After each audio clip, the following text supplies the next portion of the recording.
Hi అండి, అందరూ ఎలా ఉన్నారు? ఈరోజు వీడియోలో మనం రెగ్యులర్గా చేసుకునే చపాతీలు పొంగుతూ మెత్తగా దూదిలాగా రావాలంటే ఇలా నేను చేసిన విధంగా చేయండి, చాలా పర్ఫెక్ట్గా వస్తాయండి.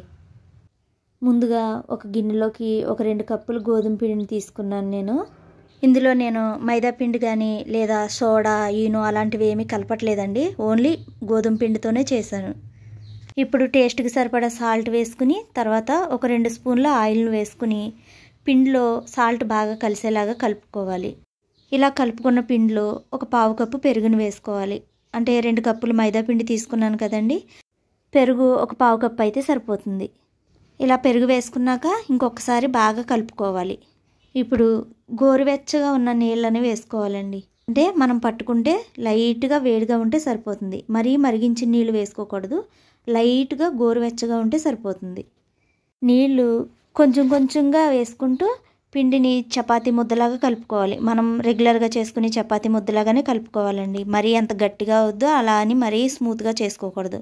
ఇలాగ ఒక 5 నిమిషాలు పిండిని బాగా మర్దన చేసుకోవాలి చేత్తోనే. పిండిని ఎంత బాగా కలిపితే అంత బాగా వస్తాయండి చపాతీలు, ఈ కలుపుకోవడంలోనే ఉంది అంత. ఇదిగోండి, ఇలా కలుపుకున్న పిండిని తడారిపోకుండా పైన ఒక స్పూన్ ఆయిల్ వేసుకుని ఒక క్లాత్ కప్పి ఒక అరగంట సేపు పక్కన పెట్టి నాననివ్వాలి. అరగంట తర్వాత ఇలా నానిన పిండిని మనకి కావలసిన సైజులో చిన్న చిన్న ఉండల్లాగా చుట్టుకోవాలండి. ఇలాగ అన్నీ రెడీ చేసి పెట్టుకున్నాక చపాతీ పీట తీసుకుని పిండి చల్లుకుంటూ చపాతీలను ఒత్తుకోవాలి.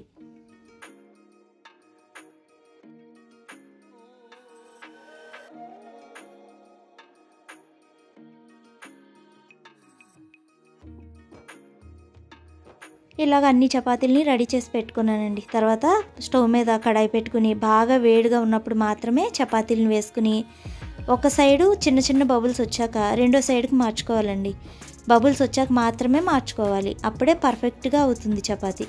పెనం మీద చపాతీ వేసాక అలాగే ఉంచేయకూడదండి, ఇలాగా అటు ఇటు కదుపుకుంటూ ఉంటే చపాతీ సమానంగా అంతా కాలుతుందండి. లేదంటే అలానే ఉంచేసారంటే మాడిపోతుంది, అలాగే పర్ఫెక్ట్గా కూడా వేగదు. ఇవ్వండి, ఇలాగా గట్టితో ప్రెస్ చేస్తూ ఉంటే పైకి పొంగుతూ ఉంటుందండి పూరీలాగా. మంచి కలర్తో పెరుగుతో చేసుకున్న చపాతీలు రెడీ అయిపోయాయండి.